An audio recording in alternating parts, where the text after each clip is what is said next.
Good afternoon, everyone.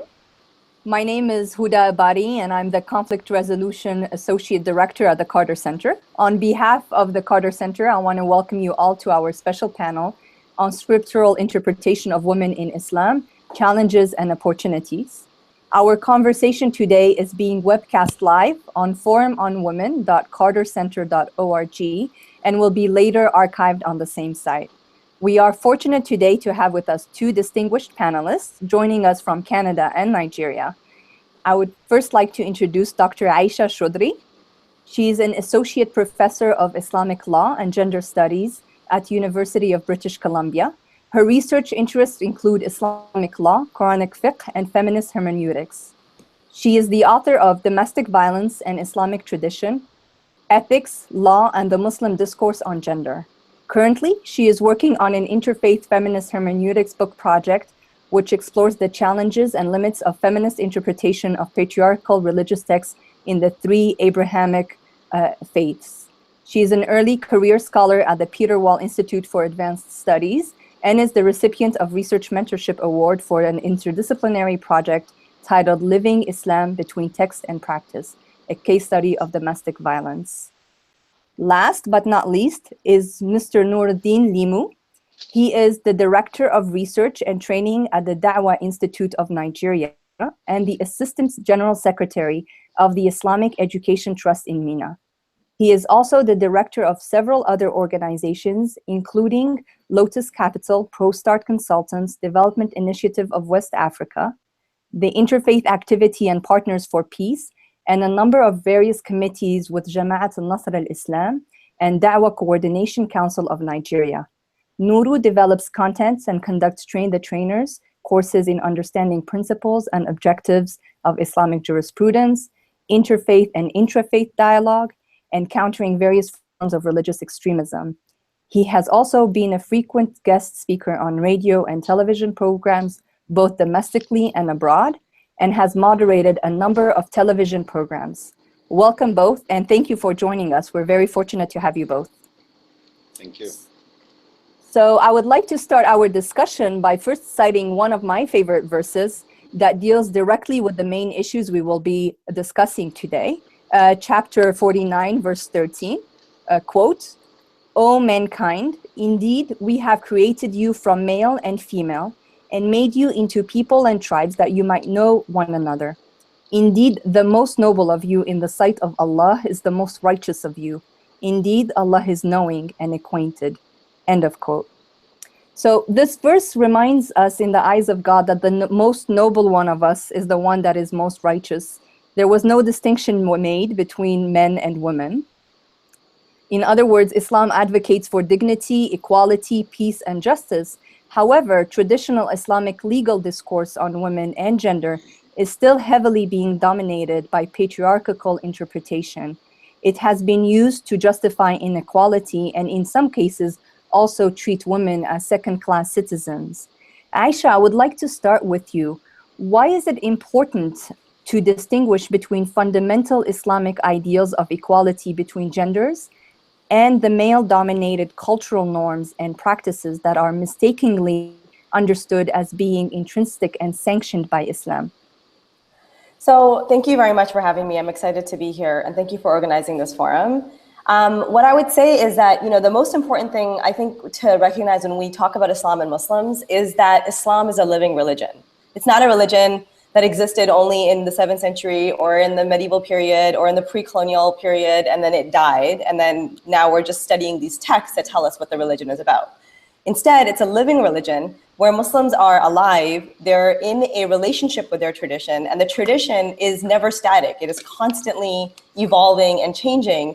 And the meaning of the Quran, and the Quran in relation to this living community, that means is a meaning generating text, which means that the Quran is eternally disclosing its meanings to the living community.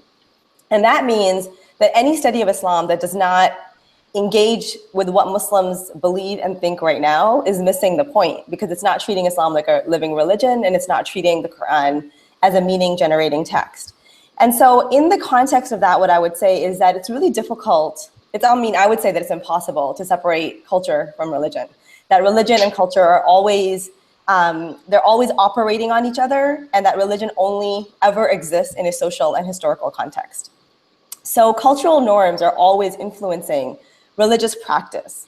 And cultural norms of today, the cultural norms of today mean that most Muslims in the world believe in gender equality. And so if we look at, for example, surveys of Muslims, like the World Values Survey, the latest one, on the question of domestic violence in particular and other issues, but on the issue of domestic violence, the majority of Muslims surveyed in the Muslim world say that it's never justifiable for husbands to hit their wives. Mm-hmm. And yet a small elite male scholarship is telling us that actually it is permissible. So then the question for me is, why is there such a gap between what Muslims believe and what religious authorities say they believe? Why are they not representing the beliefs of Muslims? Mm-hmm. That's what I want to sort of throw out there. Okay. Thank you. I mean, thank you for also, highlighting how, it's not static, and it is living religion, and especially to look at the context, the particular context. The next question is more like really a follow-up question to it, because some, and it could be to Nuru, there are few passages within the Quran that are used and interpreted or misinterpreted in a way that justifies violence, and are used to say, that do not take into consideration at all maqasid al-sharia, or which is described as intent or objectives of the law that came down as for the well-being of humans. So how can we reconcile these verses and address these challenges? In specific, what are ways in which religious leaders and intellectuals could offer counter-interpretations inspired by Quranic model, but are also gender conscious? Nuru, would you want to take a, yeah. Yeah, firstly, thank you for this opportunity. And firstly, a rider on what was said earlier by Dr. Chaudhry, which was to do with ideas that are ideals and the reality that continues to change. Mm-hmm. One of the reasons why scholars actually have a subject called maqasid Sharia, the objectives, the higher intent, the goals of Sharia, is to keep those ideals in view so that they serve as a compass on the map of society. And as society changes, cultures change, there's always the need to keep pursuing the ideals of justice. Nobody will say justice is ever bad, but our understanding of how is it expressed in a particular context would change. But there's always that understanding that you do unto others as you would want done unto you. How would you want people to treat your daughter is how you should treat other people's daughters. So ideals also help us see the gap between where we are and where we should be.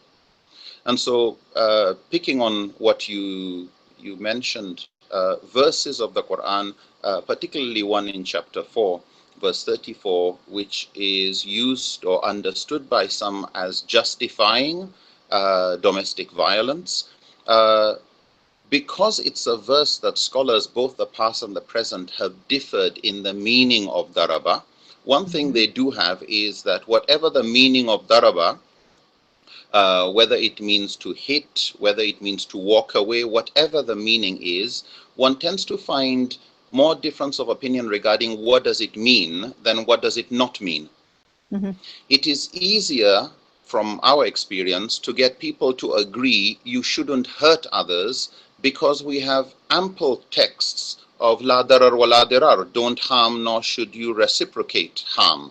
The maqasid of marriage, Allah talks about it as being an opportunity for sakina, of tranquility, of mawadda and rahma, of love and compassion. Even the verse in chapter 4, verse 35, that mentions daraba, it's in the context of ways of preventing divorce. In other words, it's not looked upon as an ideal, normal way, but as a lesser evil, the way some of the Shafi'i scholars, for example, look at it as something that is undesirable. So I think one area, and this is tied to what Dr. Aisha mentioned earlier, is as people's own concepts of egalitarian perspectives change, as their own cultures change, they look back into scripture, and you can find on nearly every social or economic issue changes among scholars regarding how they interpret these texts. But I think one thing is that if one looks at the verse and all the arguments brought from the Quran or from the Sunnah, it has not stopped Muslims where they have the political will to make policies that punish domestic abuse, because nobody would say it's better to abuse than not to abuse. So it's not been an obstacle for ijtihad and juristic reasoning. And so while some would want to pull heritage and say this scholar of the past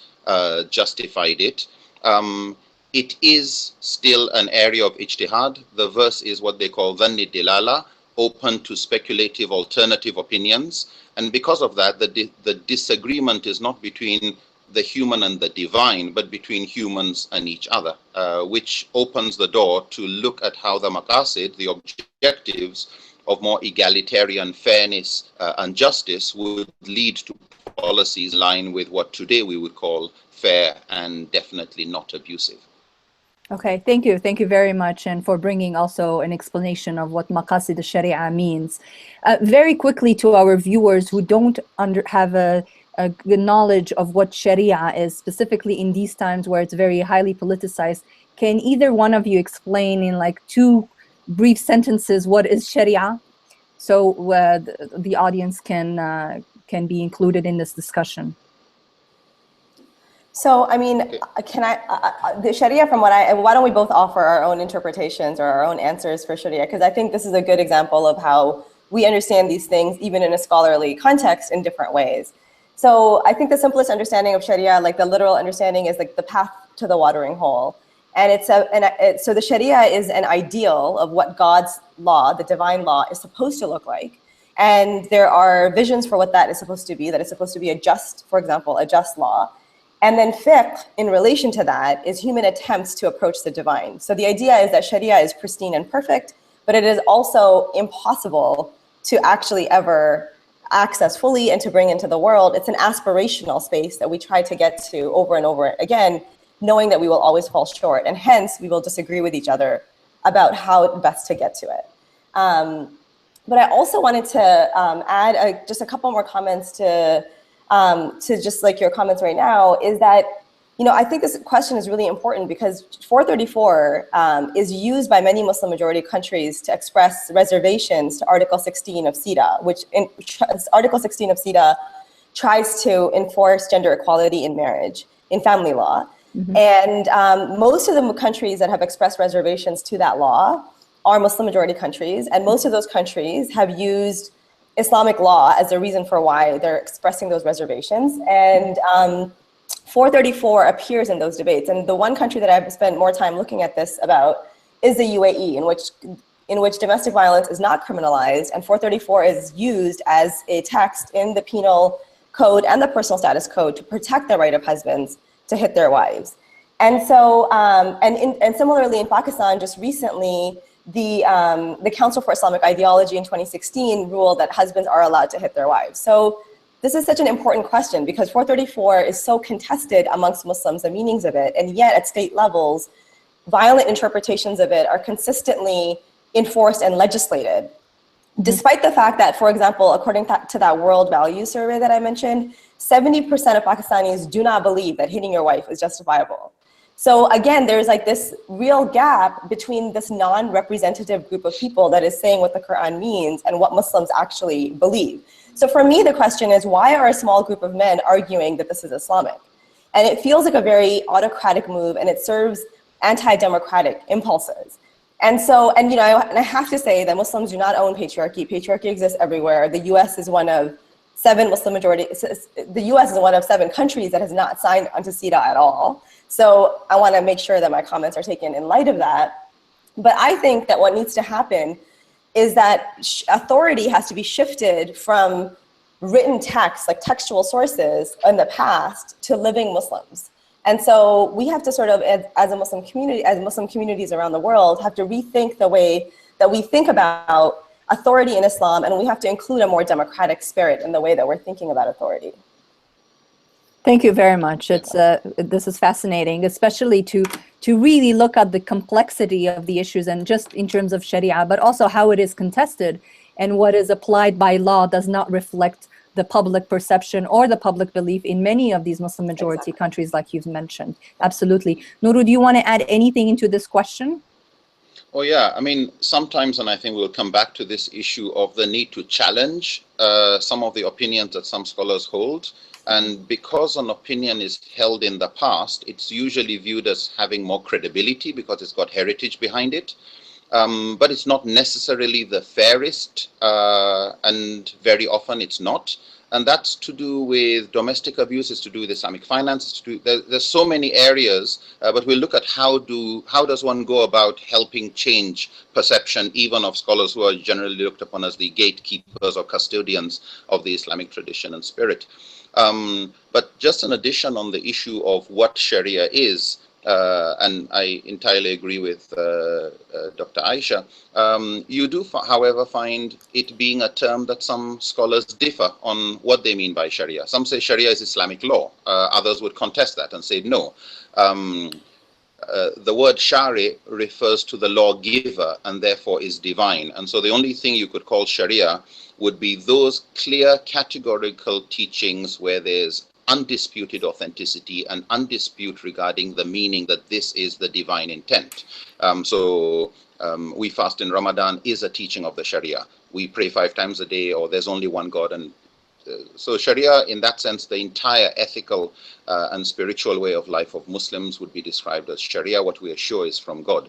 Whereas the faqih, Allah is not described by scholars as a faqih. A faqih is somebody who is trying to understand the Sharia, and that's the human element. And I think to this, the fact that the meaning of some of these texts are contested and argued among scholars is itself proof that this is not an area where Sharia has come out and become categorical over, but there is room for discussion, there is room for debate, and usually what happens in Islamic history is sometimes survival of the fittest. The strongest argument, the argument that can win the hearts of conscientious, sensible people is what will survive as we move into the future. Scholars agree that with change in context, change in culture, there should be change in fatwas. So new opinions are not really new in a sense, but by definition, a new opinion is a minority view. And there are a lot of present majority views that at some time were a minority view, and we can look at how do minority opinions and how did they in the past gradually gain ground, what debates took place for them to get mainstreamed and serve their purpose. Thank you. Thank you very much. I mean, 2 things that, that come out at me. One is, how can we ensure, Aisha, you were speaking about how a lot of times it's the gatekeepers that are much more, that are male, and that's the ones that the law sometimes applies to. The law uses like a particular interpretation of a very small minority men who are interpreting or translating the fiqh. My question is, coming from conflict resolution and mediation background, and, having women at the negotiating table increases the chance of a peace agreement lasting 15 years by 35%, according to the UN Women. We cannot have sustainable peace if you exclude half of the population. And I would argue the same is true for religion. So despite women's early contribution to Islamic jurisprudence, Muslim women face significant challenges to religious education. The religious sphere has been heavily dominated by men. So we see in few countries, such as in Morocco, for example, that has led efforts to include women religious leaders. However, this still represents a really small minority. And like you mentioned, this is not exclusive to Muslim majority countries. We can see it also in the United States, for example, in patriarchy. So we cannot discuss equality without having women being their own agents. How can we ensure women as equal participants to develop more inclusive and more equitable laws? And what is the role of male religious leaders in ensuring this could happen? So I want to say a few things about that. So so this is building, again, like in response to your question, but also building on Imam Nuru's comments as well about Sharia and even the idea of Sharia being contested, because, you know, many Muslim majority countries right now have Sharia source laws.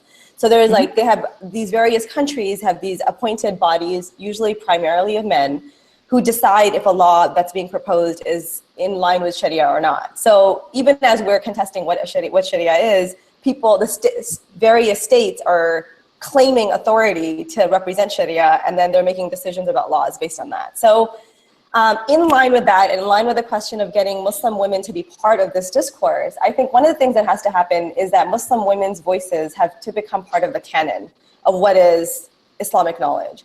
So right now, the canon of Islamic studies, I mean, I come from the field of Islamic studies, is rooted in basically primarily, if you look at like a patriarchal Islamic studies, it's basically Muslim men. Historically, we don't have a lot of voices from Muslim women, like actual texts that are written by them. And then in the 20th century, though, Muslim women begin speaking for themselves, but their voices don't become absorbed into them into what mainstream Muslims consider the canon of Islam.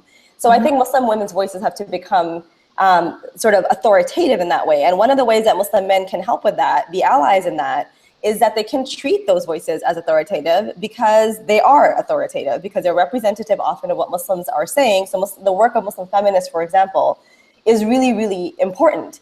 And it should be treated with a kind of respect and reverence that is not necessarily always afforded to them.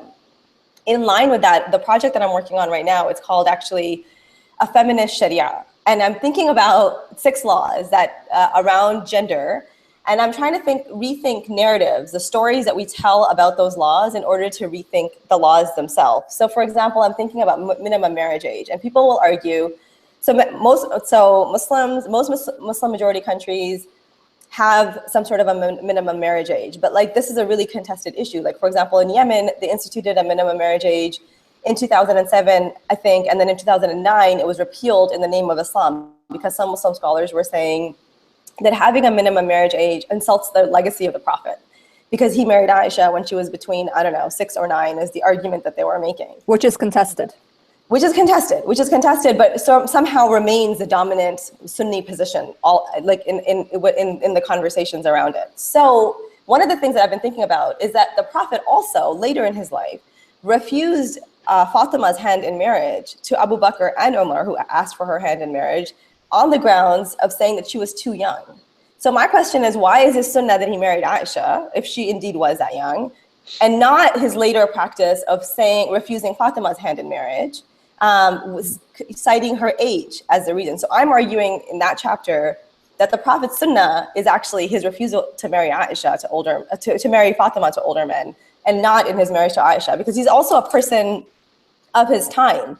And he marries Aisha early on in his prophetic career, and then later he has this conversation about Fatima. So my point about bringing that up is that when Muslim women look at the Quranic sources and the hadith and we look at the prophetic practice, the sunnah, we're thinking about these issues in different ways. We're bringing different perspectives. This is why having women at the table actually leads to different kinds of approaches to peaceful engagement. And so I think that these kinds of ideas have to become part of like the Muslim canon. And in terms of what Muslim men can do to sort of like be allies, is that we actually need real structural change. So that I recently heard a quote by Su'ad Abdul Khabir. She said, you don't need to be the voice for the voiceless, just pass the mic. And so the idea is Muslim women have to be allowed to have platforms to speak more to Muslims, male and female. And I think that there is a move towards beginning to do that. I just saw an article this morning about Egypt that 144 Muslim scholars, female scholars, were appointed by the state to give sermons to mixed gendered gatherings in mosques in Egypt. So I didn't read it up really thoroughly, but that for me is a really hopeful sign to see that Muslim women in other Muslim majority countries are beginning to have a kind of religious authority. Thank you. This is fascinating. Absolutely. How about Nuru? What do you think? I mean, what are strategies to mainstream and to ensure women could be equal participants, especially to see them as authoritative? I think firstly, there's an issue of framing. where if it is presented as a feminist thing, if it is presented as something that women want, not something that God wants, you sometimes start a war you don't need. There are many men who, if it is explained why this is unfair, they would stand for justice, as we find in the early days of Islam, and the way Aisha was respected because of her knowledge.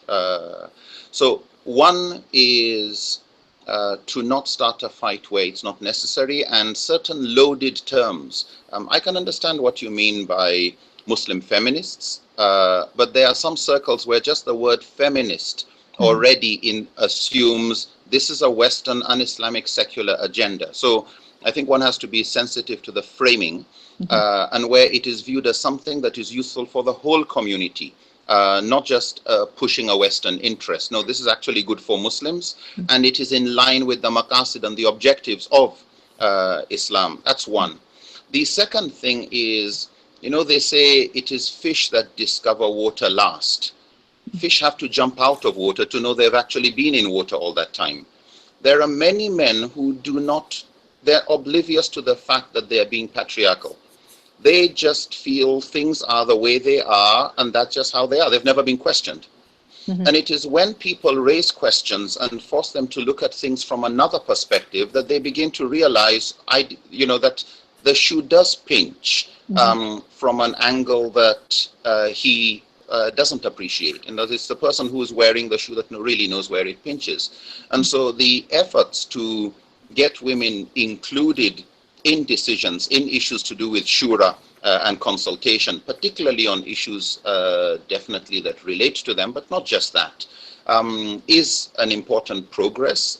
It's definitely in the interest of justice, it's in the interest of truth, it's in the interest of shura and consultation.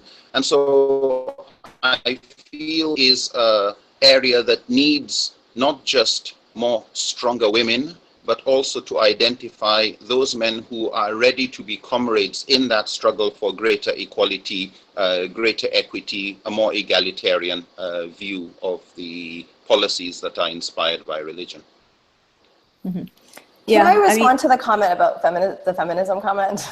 Go ahead. Because I totally understand Imam Nuri, what you're saying, and this issue about feminism being a loaded term. But I'll also say, I mean, I'm of course well aware of that, and I thought about that when I was coming up with the title for my project right now, Feminist Sharia.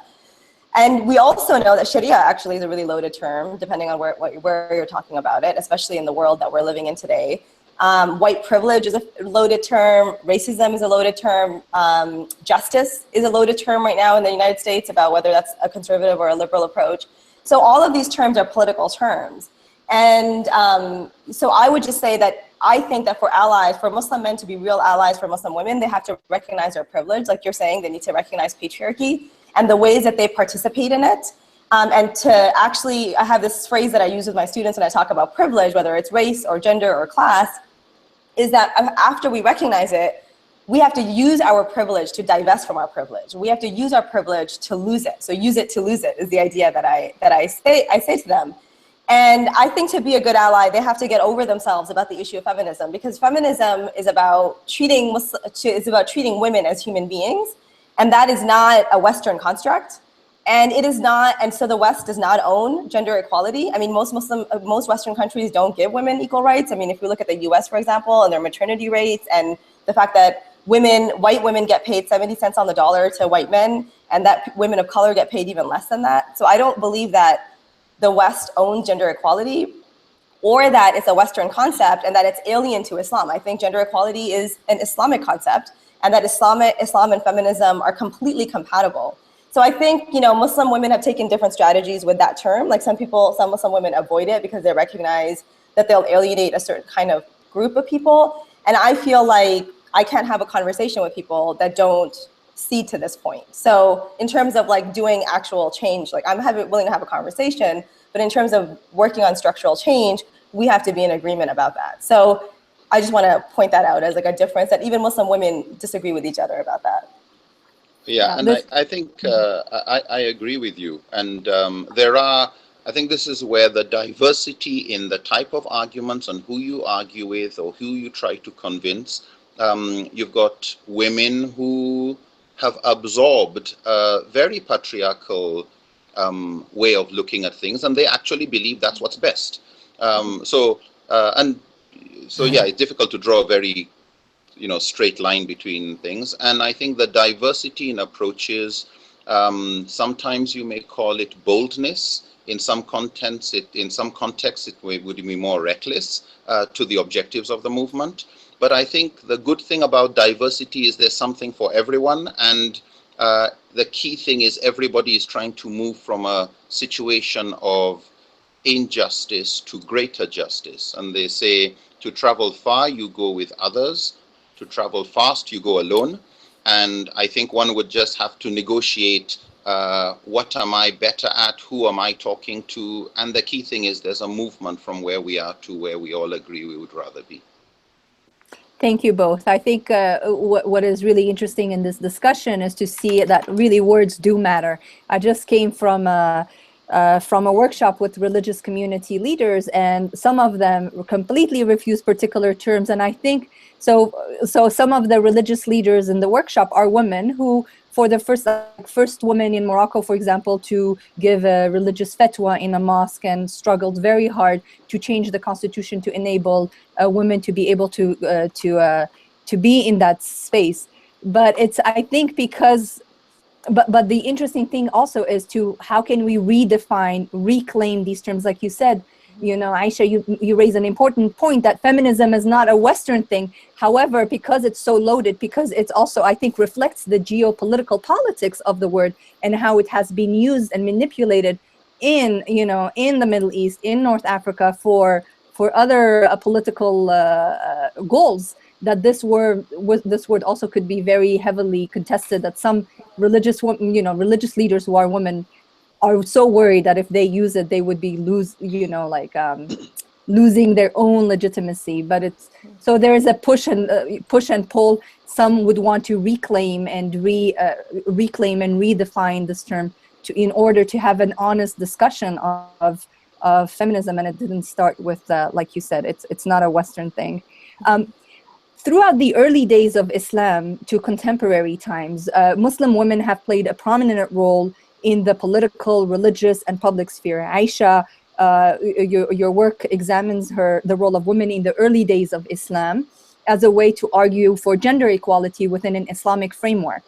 How can the representations of strong Muslim women, both historic and contemporary, challenge structural patriarchy and provide more of a gender-inclusive framework for the roles, rights, duties of women in their societies? That's the first part. But the second part, I think, is how can we ensure that we can mainstream these so society knows about the role of Aisha? It's not something that we don't get to, that we have more books on Muslim women in contemporary, but also during the early days of Islam, that it's more knowledge, popular knowledge. Right. So I think that, laws are based on narratives. That's sort of like a theory, that's like a basic assumption that I'm beginning my Feminist Sharia project with. And because the stories that we tell about why we have the laws we have matter greatly. They are really, really important, because stories give us a way to hold an idea in practice. So when we think about like the Sunnah of the Prophet, or when we think about Abu Bakr or Umar, or we think about all these like figures from early Islam and Ali, we have such clear ideas in our minds of who these people were. Khalid bin Walid, like what their character was like. What did they like to eat? What did they, what kinds of like family life did they have? What kind of jokes did they tell? Like we have these very rich, complex ideas about these people. Mm-hmm. And I would like there to be similarly for us to tell these really complex stories about the early women. And we do have a lot of stories about early women. We don't have as many as we do about the men, and we don't tell them as often. Mm-hmm. But I think it's really important that the stories that we have that are recorded are all told by men.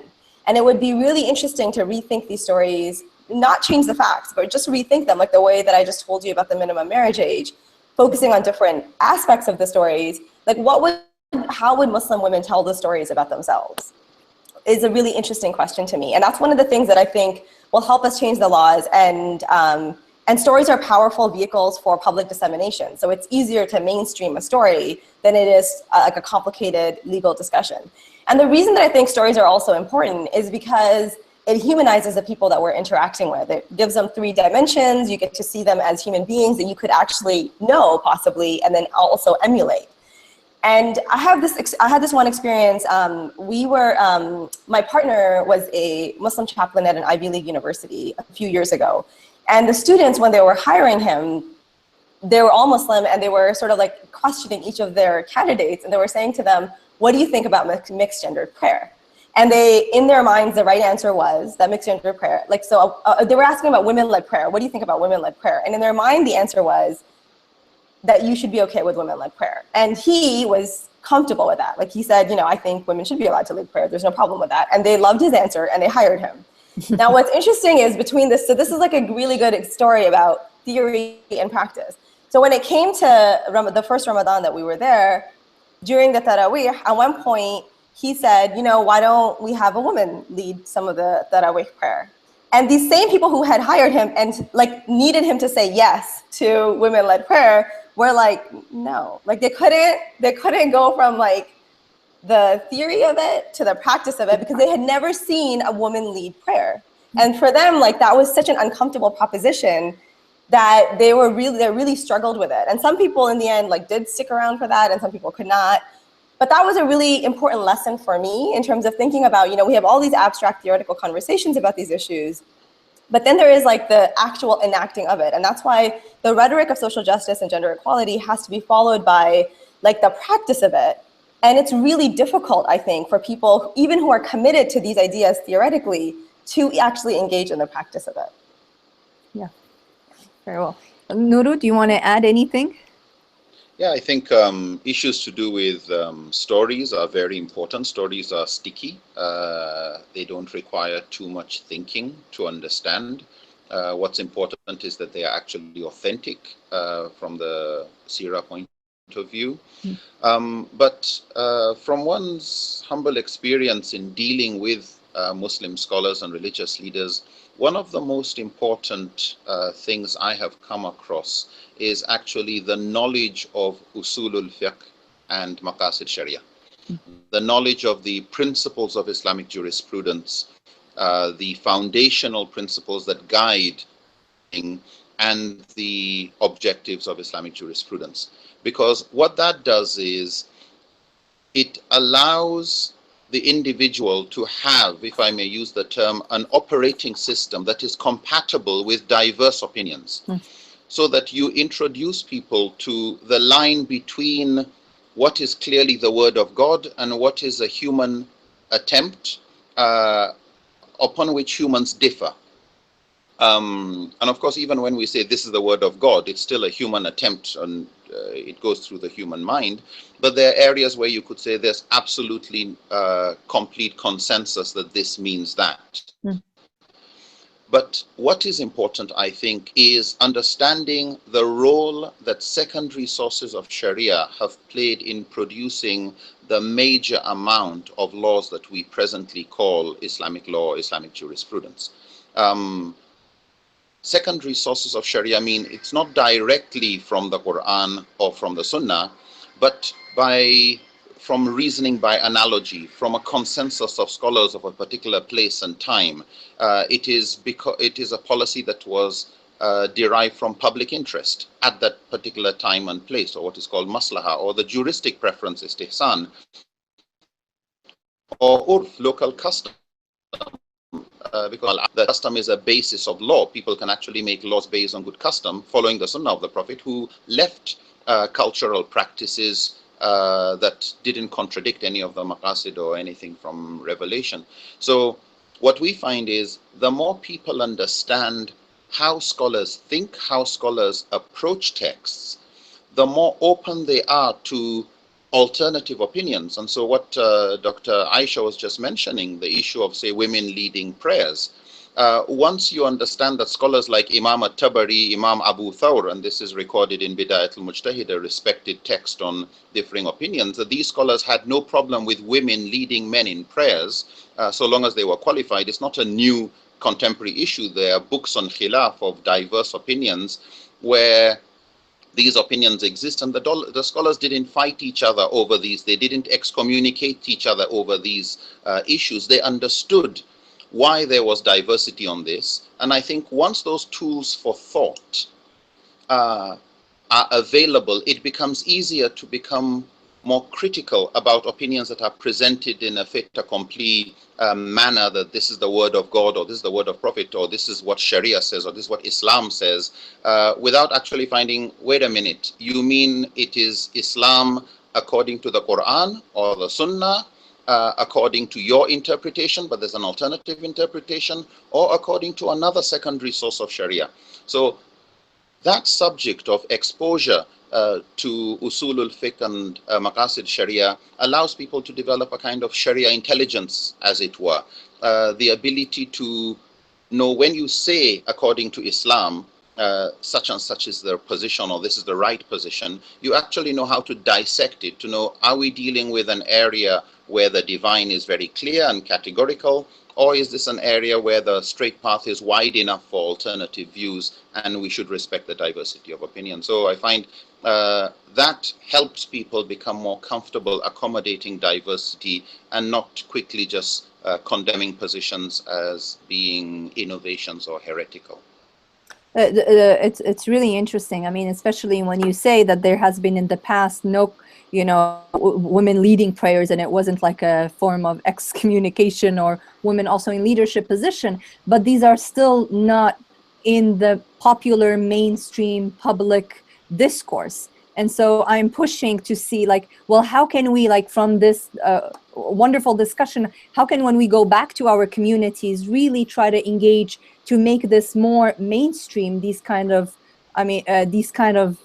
critical discourse on women, and women, either women in leadership, or, just to think critically on using more of a maqasidi sharia way of understanding the fatwas, or to be able to critique it without being targeted as not conforming, or not following properly Islamic teachings.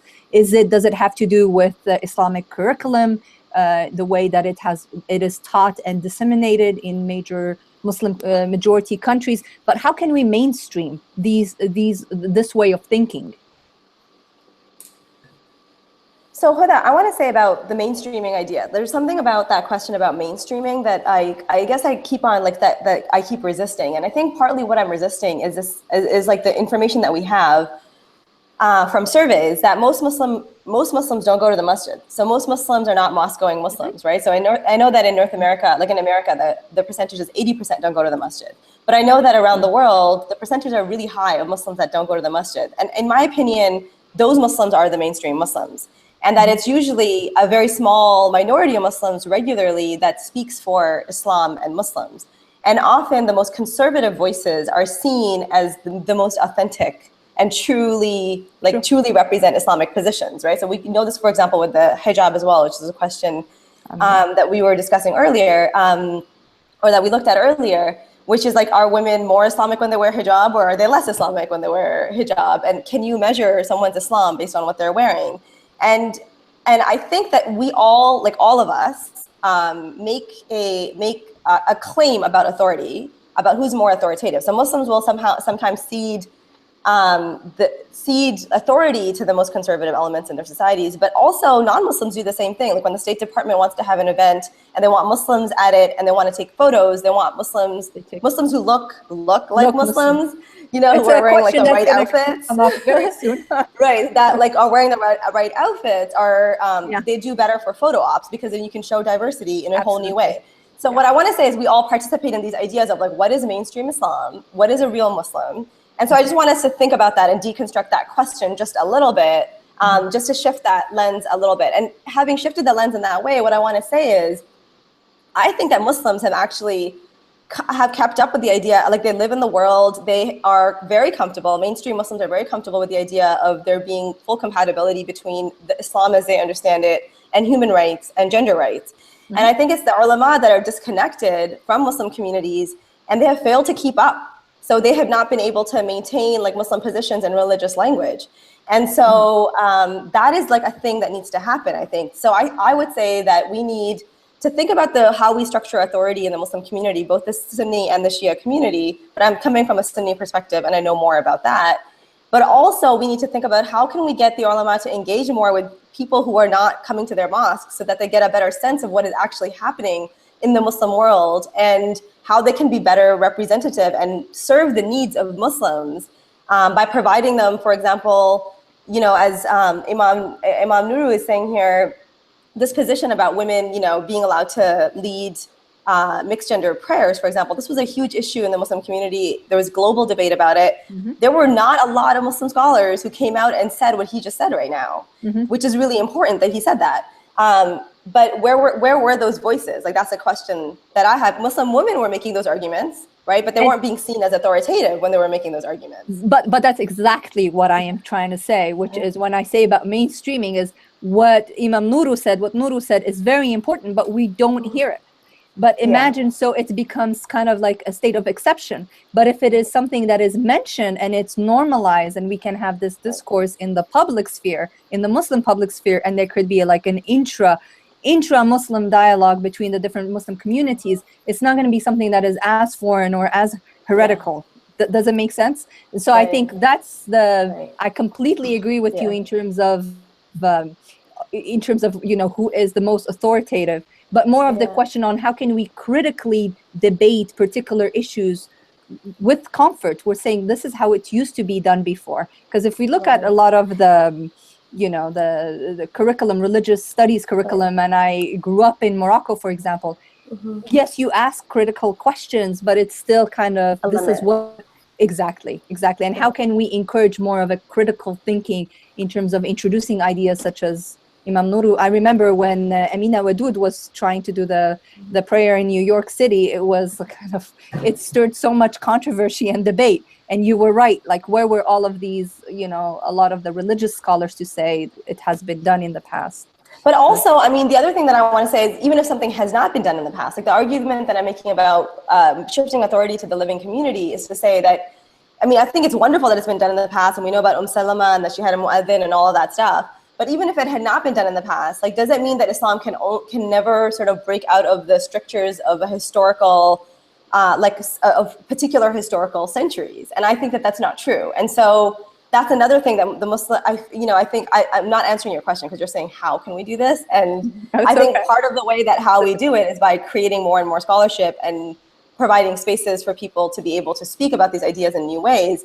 But yeah, having Muslims talk from within an Islamic tradition about how we deal with new ideas, as you know, like there, you know, in every Friday sermon we say kullu bid'atin dalala wa kullu dalalatin fin nar, and people suddenly interpret bid'ah in the most expansive way possible, rather than interpreting it in a more narrow way, like innovation. So is innovation bad? Is innovation good? That's another loaded term, right? Innovation alongside feminism and Sharia. I think those are all loaded terms, and we make decisions about whether we're going to use them or not in various conversations.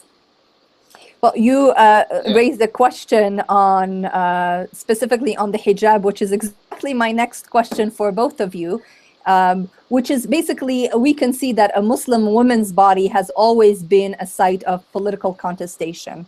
Muslim women who choose to cover are always combating discursive construction that labels them either as being oppressed and need of saving, or they are threatening, especially under the war on terror. How can the ever-prevalent debate and obsession of the veil be addressed theologically and scholarly with respect to the notion of choice and freedom of expression? And at the same time, the second part of the question is, in the last few months, we have seen Muslim women in the media who have been reduced to only a headscarf, creating tensions between those who choose to cover and those who choose to not cover. How can we ensure that Muslim women who choose not to veil are also represented, respecting all forms of diversity? And this is a question I would like to hear from both panelists. Okay. Nuru, do you want to go? Yeah, just so many issues have been raised. I think firstly, when it comes to social change, we should understand there is a cost to radicalism. There is a cost to wanting to stand out against every fiber of the grain. And so while you would have scholars who would admit, and it's not in books that are secrets. Bidayatul Mujtahid is well known. You look at the book, the conditions for somebody being an imam, and they'll let you know that Imam at-Tabari, Imam Abu Thawr said a woman can lead. That's one. And as Dr. Aisha mentioned, you can find hadith where Aisha radiallahu anha, the wife of the Prophet, actually called adhan. She called prayer. And somebody even came and asked Abdullah bin Umar, one of the respected companions of the Prophet, aren't you going to stop women from calling prayers? And Abdullah bin Umar radiallahu anhu said, do you want me to stop women from calling people to the remembrance of Allah? And he repeated it 3 times. Do you want me to stop women from calling people to the remembrance of Allah? And the man eventually walked away. Point being, in many societies, even though the men know this is permissible, they're dealing with a huge base of ignorant followers who just don't know the diverse opinions. They're busy struggling with even the basics, and those scholars don't feel the diverse opinions are important. I'm not saying that's correct, but regarding priorities, they would say, is calling prayer by women actually a priority? Of all the things we want to push, is that top on the list if you're going to end up with an argument or ostracized by your community? And so what some scholars try and do is really be very careful about the fights they pick. You can't solve everything just because you're a scholar and you know it's right. You'll have to actually pick which one do you think is a priority and what's the best strategy for it. Regarding the authorities within the Muslim community, I think just like in any community, the most authoritative people in engineering would be the professors of engineering. The most authoritative people in any field would be those who are known to have dedicated years to study and competence. And so I think it's not surprising that for most in the Muslim communities, the people who are regarded as the shuyukh do have the greater say regarding what exactly is the teaching of the religion. Fortunately, and I wouldn't put them all in one box. You got a big range of scholars from what you may call the more liberal to the most conservative. I think in every society, in every field, you've got that. But when I apply just to what you were saying on the issue of the hijab, understanding of most Muslim scholars is, the majority, is that a woman should cover her hair. She should veil her head. They differ on the feet, they differ on the hands, they differ on the face, but most of them say everything should be covered except the face and the hands, and they've got at least 3 hadith for that position. Having said that, even though scholars say, yes, these parts of the body should be covered, you do have scholars like Imam at-Tabari, like Sa'id bin Jubair, one of the Tabi'in, who look at it as only recommended, not wajib. They look at it as mustahab. It is good to do it. It is makruh not to cover. But they don't consider it as fard or compulsory. That is a sin in exposing that part of the body. Having said that, most scholars would prefer to discuss what's the majority opinion and would look at that as not being too important. In other words, they'd like to get onto other issues. However, it is important for us to realize that just because somebody has not covered her hair doesn't mean she is in any way inferior in the eyes of Allah, since that's really what matters. We're not the judges. A person can hold an opinion regarding any issue and say, I'm not comfortable with that opinion, but at least to respect the fact that scholars have differed on some of these issues. And even though I may feel very strongly about a particular issue, I should not allow my ego to make me start feeling I am better than that person or put me in a position where I'm going to start judging others. People do have a choice, and it's between them and Allah, and our actions are ultimately judged by intention. So while the debates go on, I think what happens in some societies, in some contexts, is certain debates are more important than others. And if you're going to lose your reputation in a particular debate, you have to be careful which one you pick and put forward. Otherwise, you do solve a problem, but if you're not careful, it reduces the credibility with which you would be able to solve bigger problems. Okay, thank you so much. We have 5 minutes left, and I want to make sure Dr. Aisha, you have the final say on this question.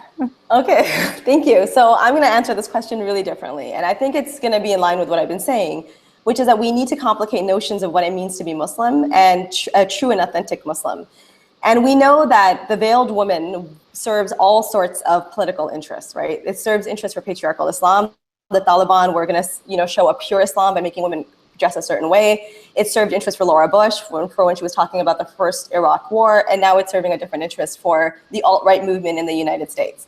Similarly, the unveiled Muslim woman also serves various political interests, like whether she's a good Muslim or a bad Muslim, whether she's Muslim enough, whether she's not Muslim enough. And as someone who wore the hijab since I was 5 and then wore a niqab for 10 years, I'm very well aware of the ways in which what I wear or don't wear, depending on what context I'm in, how that affects my authority amongst Muslims and amongst other people. And so I want to say a few things about this. One is, anyone who's not a Muslim woman should not get to talk about what women wear. Like, I'm just like 100% strong on that. Like, you don't get to have an opinion because you don't have to wear it. You don't know what it feels like. You don't know what the costs are in either direction. And then secondly, and it's a power move to comment on what women are allowed to wear. So I think Muslim men need to divest from that power. I don't think non-Muslims should get to say what Muslim women should wear or should not wear. Same point, it's still a power move. It's not really up to them to make that decision. Muslim women, we're strong enough to speak for ourselves. We can represent ourselves. And our choices, our understandings of Islam are diverse. And so we can be Muslim dressed in all sorts of ways. And I want to say one quick thing related to that and religious authority is that Muslim women need to be in positions of religious authority, a diverse group of Muslim women. They don't need to be dressed in a particular way. And I did these surveys in Toronto and in Kuala Lumpur of 3 mosques in Toronto and 3 academic settings in Kuala Lumpur of Muslims about domestic violence. And one of the questions I asked in the surveys is it ever justifiable for a husband to hit his wife? And I have to say, in the 6 organizations that I looked at, the only organization in which women had religious authority, in which they were giving khutbahs, that was the only setting in which there was 0 tolerance for domestic violence. So the idea of women-led prayer and women having religious authority, that's like a really big issue. It's not a women's issue and it's not a small issue. That is exactly what structural change looks like. So that's what I'm saying when I'm saying in our conversations about gender equality, we have to have structural change that reflects it. Otherwise, it's just rhetoric and it means nothing because it doesn't change the way societies work. Thank you very much. It's fascinating. I had one last question, but I don't think we have time for it. But I mean, I think one of the things is it shows really, the session shows how it's so complicated.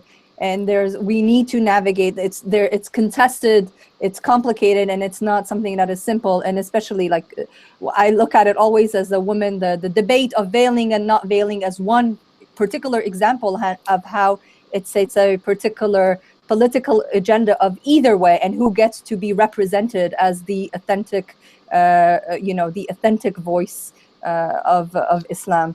Thank you very much. We have come to the conclusion of today's panel. Thank you for your wonderful, thought-provoking discussion. Thank you very much. Thank you. Allahu Alam.